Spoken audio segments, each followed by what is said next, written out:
Vote कर रहे हैं। हाँ, तो एक मिनट ये पर्ची निकाल लेते हैं, हाँ, ठीक है ना। चलिए। हाँ, फिर अब से हमारे पास अभी हाँ, अब आप देखिए पहले से अंदर कोई वोट नहीं है। कोई नहीं। एक मिनट में इसको भी शो रिजल्ट को 0 कर दूं। अभी एप्पल को वोट दिया था एक हमने, तो टोटल वोट 1 हो गया।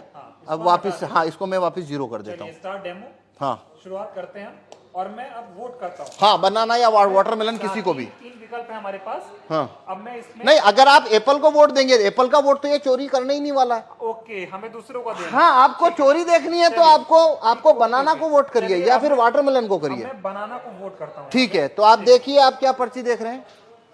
हाँ, बनाना आ गई। बनाना आ गई। जी। तो आप वोटर ने बनाना की पर्ची देखी, जी। वोटर यहां से चला गया। हाँ, अब अगला वोटर आया। आप हैं दूसरे वोटर। मान लीजिए मैं फिर बनाना को करता हूं।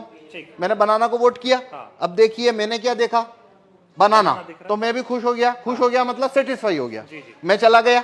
अब मान लीजिए आप आए, आप फिर से बनाना को वोट करिए, मान लीजिए। मैं फिर से बनाना को वोट कर देता अब देखिए आप क्या देख रहे हैं यहाँ पे, हूँ। बनाना देख पा रहा हूँ। बनाना देख रहे जी। हैं, तो आप सेटिस्फाई हो गए। हाँ। आप भी चले गए। तो हमने 3 वोट कर दिए। 3 वोट कर दिए। ये बनाना बनाना बनाना, एक वोट और कर लेते हैं। ये मान लीजिए मैं अब वापस बनाना को वोट कर रहा हूं। ठीक है। तो ये मैंने बनाना को वोट किया, फिर मैंने देखा सिंबल बनाना। हाँ, ठीक है, 4 वोट किए। 4 वोट किए हैं, चारों बनाना को। चारों बनाना को। तो अंदर से एप्पल का, अब पहले इलेक्ट्रॉनिक वोट देखते हैं। देखिए आइए, हाँ, तो ये शो रिजल्ट कर रहा हूं अब मैं। जी। ये शो रिजल्ट, तो टोटल वोट कितना हुआ है? 4 वोट हुए हमारे।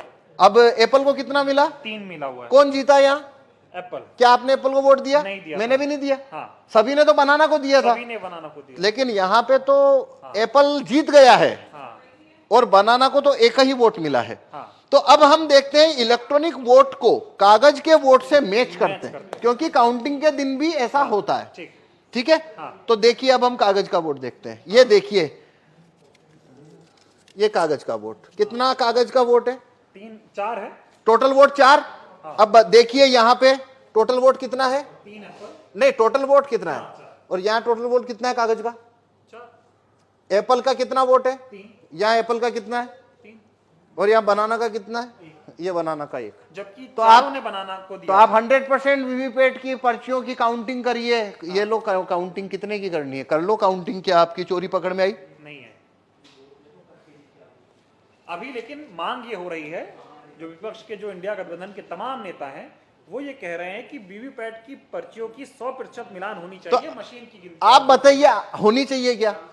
नहीं, इस क्या हिसाब से मतलब? जो आप दिखा रहे हैं, इसमें से तो आप साबित ही नहीं कर पाएंगे कि ऐसा गलत हुआ। भाई ये मैं ना खोलूं हाँ। तो यहाँ पे तो ये होने के बाद में जो बनाना का कैंडिडेट है वो वोटर को बोलेगा भाई तुमने तो मेरे को वोट ही नहीं दिया। वोटर बोलेंगे हमने तो बराबर वोट दिया, पर्ची छपी हुई देखी। सवाल और है, अभी हम जब वोट डाल रहे थे तो यहाँ पे पर्ची ये एक ही दिख रही थी। हाँ, वही पर्ची बार बार कटनी चाहिए पर्ची, जो कि कटती पर नहीं, ऐसे वो, होनी चाहिए। हाँ, पर उसको वोट फुल कट करेगा नहीं, क्योंकि उसको वोट जब चोरी करना है तो वो नहीं करेगा।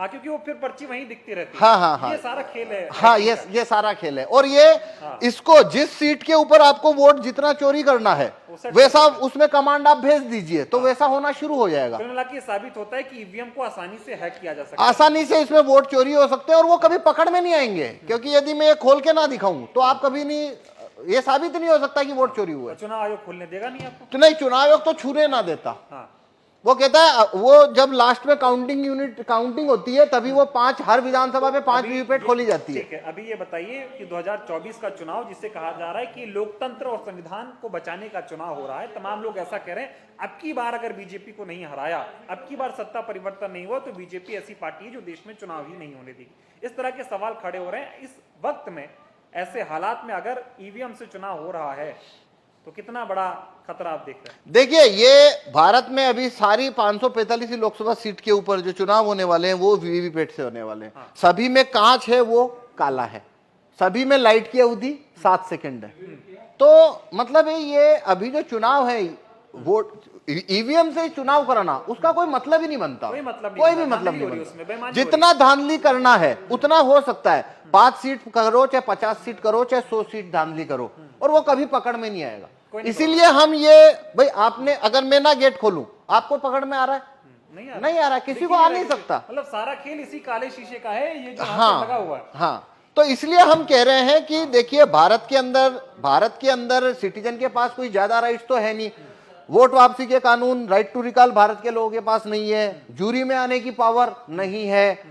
और रेफरेंडम पावर, भारत में रेफरेंडम का पावर नहीं है। एक ही सिर्फ सिटीजन के हाथ में केवल एक ही लाठी है मताधिकार। और वो है वोट देने का कानून, बस इतना सही तो है। न तो वोट वापस लेने का कानून है, न जुरी में आने का कानून है, ये सब तो है नहीं। अब वो एक ही तो कानून है जो सिटीजन की तरफ है, और उसको भी ईवीएम ने उसको भी मतलब डाउटफुल कर दिया। अब तो देखिए ये एक अलग बात है, वो तो एक लेबल होता है लोकतंत्र खतरे में है। भाई यहाँ वोटिंग खतरे में साफ दिख रही है। अब अगर लोकतंत्र जो भी होता है क्या होता है, वो एक अलग बहस है कि आप लोकतंत्र किसे कहते हो। पर यहाँ भारत में जो भी है, रूलिंग क्लास के पास सब कुछ है, वोटर के पास तो वोटिंग है, और ये वोटिंग जो है वो पूरी तरह से संदेह के घेरे में आ जाती है। तो पूरा लोकतंत्र ही जैसे आपको वो संदेह के घेरे में आ जाता है। तो मेरे से आप पूछो तो 2024 की में जितनी भी पार्टियां, रिकॉग्नाइज पार्टियां जो कि चुनाव लड़ रही है, या वो उन्होंने ये मुद्दा ही गलत उठाया कि भाई 2024 के बाद में यहाँ पे चुनाव ही नहीं होंगे। भाई अभी कहाँ हो रहे हैं? आपने मुद्दा इसको बनाना था कि काला कांच जब तक है, फेल हो रहा है, बस बटन दब रही है। नहीं तो वो अभी भी तो नहीं हो रहा है। भाई मैं समझ पा रहा हूं। देखिए एक बात समझिए, जो व्यक्ति ये कहता है कि 2024 के बाद चुनाव नहीं होंगे, कि भाई क्यों? क्योंकि बीजेपी की अगर सरकार बन गई तो भाई तुम काला कांच जब तक है तो सरकार उनकी बनेगी, वो आप मतलब तो वो तो बात वही खत्म हो गई ना। वो अभी से खत्म तो हो गया आप लोकतंत्र। वो मुद्दा चुनाव के बाद क्यों ला रहे हो? आप चुनाव में ये मुद्दा रखो ना पहले कि भाई जब तक ये कांच काला है, हमको आप बैलेट पेपर रखवाइए। और रिकॉग्नाइज्ड पार्टी अगर इस मामले को उठाए तो अभी भी इतना वक्त है कि ये